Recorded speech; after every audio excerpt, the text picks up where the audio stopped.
In this documentary, you will all learn the basics of music therapy and how it helps aid and cope with autism. But first, there is information you need to know. You must understand the difference between typical systems and an atypical system. A typical system is one that has an expected outcome and we know what comes next, almost predictable. But an atypical system is one with an unexpected outcome where one becomes unpredictable. The second piece of information you must understand are the most important vocabulary that you will receive to understand this documentary. These words are for dealing with the brain and where information is coded, decoded, stored, and where logical responses are created. The paleoencephalon is where information is processed and coded and ready so that it is ready for the neocortex to understand and provide logical responses. The neocortex is where higher level brain functions occur and where responses are created. So now that you understand basic vocabulary, let's begin. Why do we push connectedness to an atypical subject when we know that the aloneness and need for symbiotic relationships are different in autistic children? Well, people understand, want, and have emotional need to connect. On a psycho-emotional level, we probably do not understand nor fully accept that another being does not have needs for connection similar to our own. Oftentimes, people try to superimpose our own attitudes and needs, ones we consider essential to our own well-being. But most atypical systems neither require nor appreciate connection. The brain seeks only what it needs for survival. There is a difference between seeking connection for the purpose of survival and seeking the psycho-emotional connection for symbiotic and intellectual purposes. Children in the autistic spectrum express a lot of importance in order and routine. The essential difference between typical and atypical requirements regarding sameness, ritual, and repetition is the inability of the atypical system to modulate adequately and efficiently when things do not adhere to similar routines. If routine is broken, the atypical system is greatly distressed and becomes intolerant. That is why music therapy plays a big role in the realm of autism's sensory interpretation. Mismanagement provides repetitive stimuli which aims to teach the brain other possible ways to respond without induction of fear and stress. Where stimulus coding is faulty or non-functional, individuals may lack sense of time or memory and display sensory overload. The whole brain is involved in behaviors. Both the paleoencephalon and the neocortex can initially interact at the command of the paleoencephalon. Each individual's sensory receptors that the emotional brain receives signals and instinctively calls for responses. Incorrect interpretation of sensory information can provoke incorrect, atypical, possibly inefficient, and ineffective behavioral responses. When one is in constant state of fear, when one is in perpetual state of fight or flight, then one system will be in perpetual state of siege. So calming one's system makes therapy more obtainable and can call for more logical responses. If fear, anxiety, stress, or discomforts are present, then no pertinent information will be sent up to the neocortex by the paleoencephalon. The first important goal to achieve so that the autistic system has a sense of calm is a stress-free type of information processing that will allow the paleoencephalon subcortical gatekeepers to pass non-threatening stimuli through to higher level functions. That is why music is such a good form of therapy, because it does not require interpretation. It simply provides an environment that gives a sense of safety and security. Music as a natural sedative is able to induce the release of dopamine and other relaxants into the system that can play a prominent role in the reducing the flow of chemicals that kept the system highly charged. Music can reduce fight or flight responses by calming the system down long enough to allow efficient modulation. The problem with autistic systems is that they are almost always in fight or flight mode. This makes adaptations to new surroundings difficult because the paleoencephalon is not allowing thought processes to continue in the neocortex. Addressing sensory adaptations becomes important because there must be a sufficient amount of interventions that qualify as continuous disturbances, urging the system to alter its mode of operation for the better. That is why musicians performing fearlessly before an audience requires that the paleoencephalon learns not to view the event as a fearful, stress-inducing fight or flight situation. This is why the more one performs continuous disturbances, the more accustomed one can become to the condition. So music therapy treatment for autism focus on both reflexive and delayed adaptive accommodations. By providing stimuli that employ music and music-related activities developed to be targeted to continuous disturbances, music therapy endeavors to urge the system to adapt and employ new, more functionally accommodating interpretations of the sensory stimuli. Music therapy goals are concerned with helping our system encounter and coordinate responses to applied stimuli previously unavailable to the brain, or stimuli that require special focus in order for the system to understand and properly coordinate the information. The application of music therapy for autism theorizes that once the paleoencephalon and the neocortex have received new information to help generate a better understanding of sensory information, a correction of coding mechanisms can evolve. Music therapy also provides an opportunity for the brain to automatically replace unacceptable social behaviors with new expeditious ones. Once physiologic stressors are reduced and the scattered system is better organized, cognitive and social learning can take place. The need for, along with understanding and acceptance of music to relieve stress and calm humans, is apparently already genetically inscribed as a combination in human physiology. So here's an example for you guys. A child jumps on a trampoline while listening to music. The child appears to be jumping less fearfully. Because of the child's reduction of fear, they can instinctively apply more corrective adaptive maneuvers that are appropriate to the particular balancing act just to stay with the music momentum.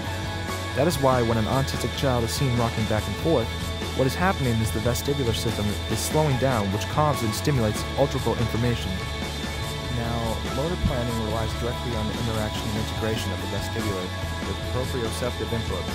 When it is lacking or deficient, the autistic child has difficulty remaining stable, complying with directives, learning to write, manipulating items, and achieving other tasks involving motor planning. In autism, patients dealing with motor planning disabilities must be retaught those skills in order to cure the lost skills. If the tactile system is developed in the womb along with hearing, is it possible that the unborn child can hear the sounds coming from outside the womb? Why, that's a very good question, Mr. Kern. Well, it's because the development of a child, the first sensation activated in the womb is touch and hearing. Now, anxiety resulting from stress may be associated with unfounded apprehension or fear, as well as the concentration difficulties, restlessness, and other symptoms in almost any system of the body. That is why sound vibrations that permeate into the music environment blanket as a person, providing a soothing tactile message that the whole brain accepts as calm. It's not accidental that slow music slows and calms the system, while spirited, jazzy music animates behaviors. It has been observed that rhythmic organization develops better focus and attentiveness with more functionally organized body movements and motor planning. When the body is rhythmically organized, it appears that the other's physiologic responses become more manageable. And now we start onto music. Auditory input is never the same twice, even on CDs. Playing a song and catching new things you never heard before, that's called auditory input. The auditory scanning process is an important contributor to how a patient receiving music therapy treatment will respond. Concrete information on this process is scarce, but an awareness that a scanning process can take place in audition assists the therapist in determining whether what is being presented musically is being received musically rather than fragmented. Music therapists may find it difficult to know exactly which of the various music elements, rhythm, melody, etc., is receiving attention at any given moment. Guessing that a patient hears what the therapist is providing as a musical stimulus could be problematic to the appropriateness of intervention. The patient may have registering and perception disorders that alter the accurate hearing and processing of musical characteristics in the manner in which they are being presented. Sounds being dispensed might not resemble those being registered by the brain. Someone with autism is operating predominantly on ambient hearing, all sounds at once. Ambient auditory processes may place the nervous system on auditory overload, because hearing has no figure ground in orientation. Detection of sound patterns, a major interest of the brain, is clearly addressed by music therapy, which could be why music is so influential in aiding the development of expressive and receptive language. That is why, as musicians, we are taught to listen in multidimensional ways during ear training stages of music education. The term auditory integration is often used in connection with autistic behaviors, language delays, and learning disabilities. Auditory integration refers to the brain's ability to decode, encode, and organize and interpret all aspects of incoming sound frequencies in a synchronized stimulus and comfortably tolerant manner, rather than interpreting the sounds as fragments of information unrelated to each other or to other sensory information. An integrated auditory system enables functional decoding, encoding, and interpretation of sound frequencies. Music therapy provides sound stimuli on a persistent basis with available sounds encompassing a wide range of complex auditory functions. Music stimuli can affect auditory adaptations.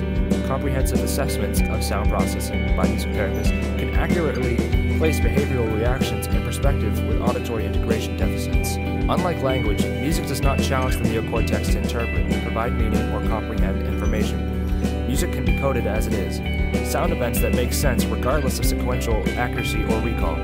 Music is intuitively understandable and non-threatening to cognitive processes when it is heard in non-threatening ways. Now, let's review.